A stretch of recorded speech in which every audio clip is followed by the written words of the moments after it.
I'm not sure how you feel, but I think audio is a great hobby because there's just something intrinsically awesome about listening to music through a really good stereo system that I think just makes life a little bit better. But as with every hobby, you're going to notice trends that you don't really care for. And this video is my opportunity to highlight 3 trends that I'm hoping are going to die a lot sooner than later. Let's get to it.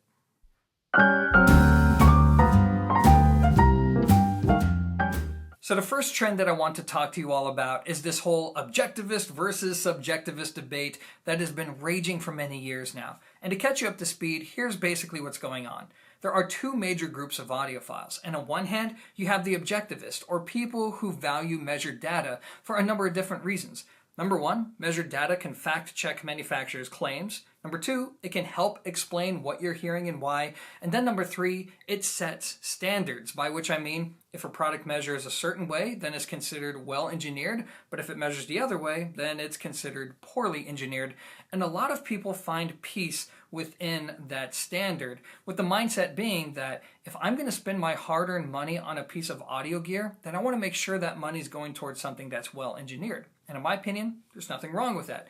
And then on the other hand, you have subjectivists. And these are people who don't really care about how something measures. For them, they're more open to trying a bunch of different things. And what they end up keeping is the product that they feel connects them to the music or something that they just like the most. It doesn't matter if it measures well or if it doesn't measure well. All that matters to them is whether or not they like it, which I also think is valid. And it's also worth noting there's a growing group of audiophiles who kind of borrow from both camps. But the bottom line is, it's okay to have your different beliefs and your different approach to buying audio, but what's not okay is it's not like these guys shake hands and they get along and they just trade friendly barbs with each other, kind of like different military branches. You give each other a little bit of grief, but it comes from a loving place. No, that doesn't really happen in the audiophile community. When they're trading barbs, I mean, it's more like fists. And that's what I want to talk to you guys about, is it would be nice to see people realize that at the end of the day, we're all in kind of a similar position in the sense that we all love music. We're all just looking to have a good time while listening to our music. We all have imperfect rooms. We all listen to imperfect recordings. There's no such thing as a perfect audio component. So we're kind of in the same boat together. We just have a different approach. And I think there's no need to be hostile towards one another. And this is the main thing I want to talk about, which is I've seen way too many times to where somebody who's an objectivist will say, hey, I looked at this product's measurements and it seems to be quite poor in this region and that region. And for that reason, I'm not too interested in it.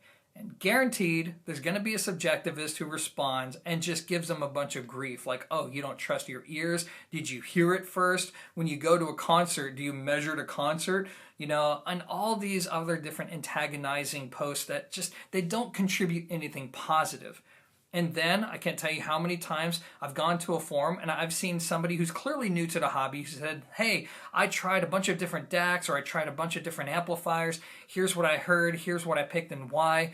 And inevitably, there's going to be objectivists that go, well, actually, did you know that you can't actually hear a difference? Or somebody who's aggressively demanding that person to produce a blind ABX test so it can be scientifically verified, right?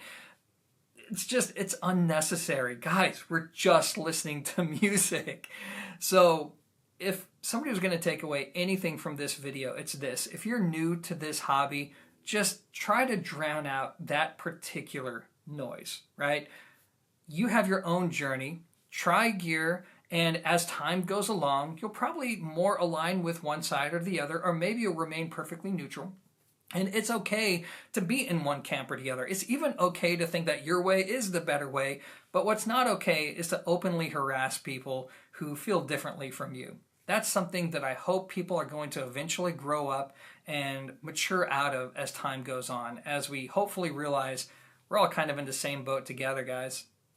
That's it. Let me move on to the second point.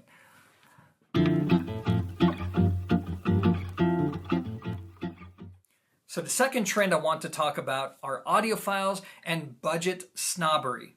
Now, unfortunately, this is nothing new for our community. Audiophiles are known for being just a little bit snobby, and for a good reason. I mean, through the decades, how many times have you seen somebody look down on another individual due to what they own? With the attitude being, excuse me, you don't have an opinion that's worth anything until you own equipment that's on my level. Until then, you don't know what sound quality is actually like. We've all seen this happen. None of us like it. It's ugly, it's unbecoming, and I think we would all agree it doesn't do anything positive for this community. The only good news is that I've noticed this particular attitude has dwindled in popularity over the years, but in its place is something that I think is equally as bad, which is reverse budget snobbery. And this is a trend where people actually rag on gear that they consider to be expensive.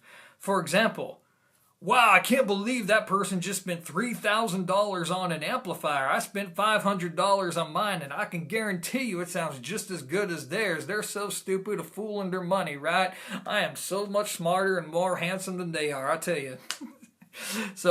But I've noticed this attitude happening a lot now from the audio community, to where if something falls outside of your budget, it's perfectly okay to make fun of the product and to make fun of the people who buy that gear. And I think that is just as poor of a representation of the audio community as somebody doing the opposite. And it really kind of bewilders me because at the end of the day, as I just said with the whole objectivist versus subjectivist thing, it's just listening to music. Right? It's not that deep. This isn't food, water, or oxygen. It's not something that we need to survive. It's just a bunch of people who like listening to music through awesome stereo gear. And for some reason, there are individuals out there who just take it personally when something either falls outside of their budget, or maybe they just don't understand why somebody would spend that much money. And instead of taking the path of being quiet and respectful, nope, they just have to rag on people when the opportunity allows. And hopefully we're going to grow and get to a point to where we just showcase more restraint and more maturity and respect that there's gear for everybody out there at every single price point. And it's all about respecting each other's journey while making choices that make sense to us. Anyways, that is going to be it for my second point. Now let's move on to my last.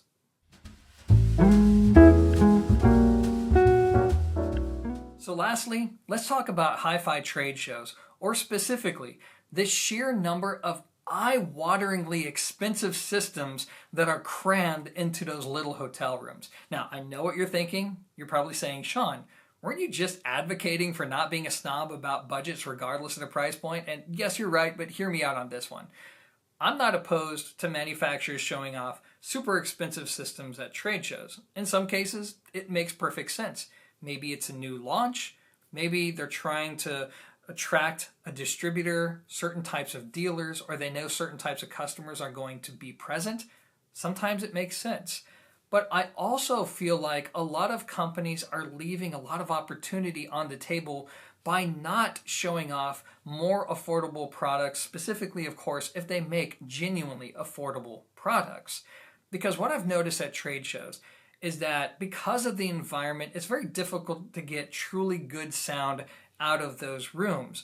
But what impresses people the most when they're at these trade shows is when somebody can pull off really good sound from something that doesn't cost a lot of money. And let me give you probably the best example of this. About 6 or 7 years ago, ELAC came out with the original debut series. And what they would do is they took their $250 bookshelf speakers and they would set them up like proper hi-fi speakers. And yes, they did use somewhat expensive gear on the front end. But what they did is they basically blew everybody away, whether it was just regular showgoers, whether it was dealers, what have you. And the reason being is, here you have all these rooms of expensive gear, and it sounds okay. And then you go to this room, you listen to a set of $250 speakers, and my God, they don't suck. In fact, they're really, really good, even compared to all this other gear. And that, to me, is a great way to get people not only hooked into audio, maybe people who are dragged there with their families, but it also is a great way to create extreme brand awareness because it's going to be the talk of the show. So again, I think there's just a lot of opportunity that's kind of left when you sink all of your chips into these mega price systems, and it would be cool to see more diversity at trade shows and a lot more affordable components that are just set up supremely well that can really showcase how good affordable gear can really be, even in a challenging environment like a hotel room. Anyways, that is going to be it for my list of trends that I don't really like that are going on in hi-fi right now. By all means, you can tell me in the comments whether or not you agree with me, whether you disagree with me, maybe there's some things you would like to add, or maybe you have your own list. Anyways, with that said, thank you for watching, and until next time, peace.